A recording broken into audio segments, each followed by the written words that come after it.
Hello. So for today's mini vlog ay puntahan natin ang isa sa pinakasikat dito sa Iwate. Ito ay ang Genbiki. So, dahil autumn season na nga po is nag-change na yung color ng mga dahon guys. At itong pupuntahan namin is mag-autumn viewing kami. So while nag-autumn viewing kami ay nakasakay kami sa bangka.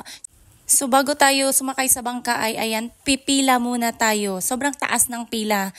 So yung ticket entrance pala is 1,800 yung adult at sa ano guys bata hindi po ako sure pero makikita nyo naman ayan 1,800 adult po yan ayan makikita nyo po pwede naman kayong magtanong. So ayan pipila tayo papasok tayo sa loob hanggang sa makalabas po tayo. Ayan papalabas na po kami at ito na nga pila again kasi syempre sasakay kayo ng bangka may mga pauwi na at may mga papunta pa lang.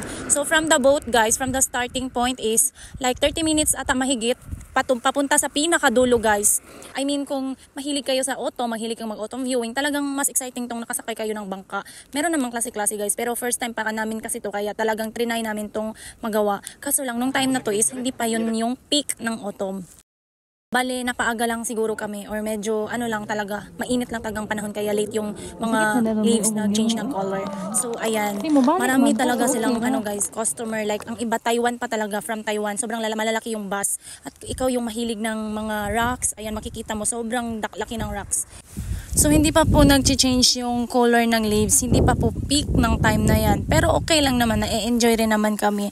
Isa to sa sikat dito sa Iwate guys, ito yung Genbiki. So ito yung malaking river dito at ayan, kung makikita nyo, may cave siya guys. Parang wishing well dun eh. At ito naman explain ng guide is, yung rock daw is may nose, tapos parang may bibig.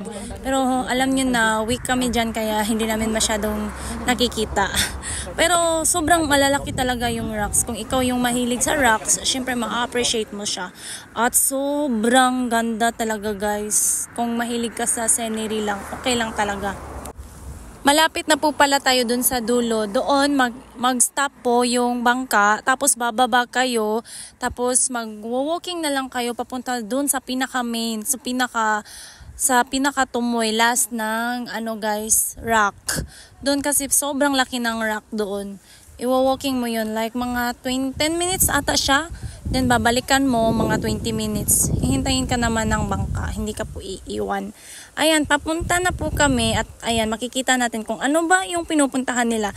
Ito pala siya guys. Ayan, hindi na kami nagpunta dun sa pinakadulo kasi sa sobrang picture namin, hindi na kami aabot sa oras. At ayan na guys, babalik na rin tayo guys. So 1 hour mahigit talaga ang ibibiyahe mo po. Kaya, so sulit na sulit yung 1,800 mo. Kaya, try nyo na guys. Ayan lang. Enjoy watching. Babush!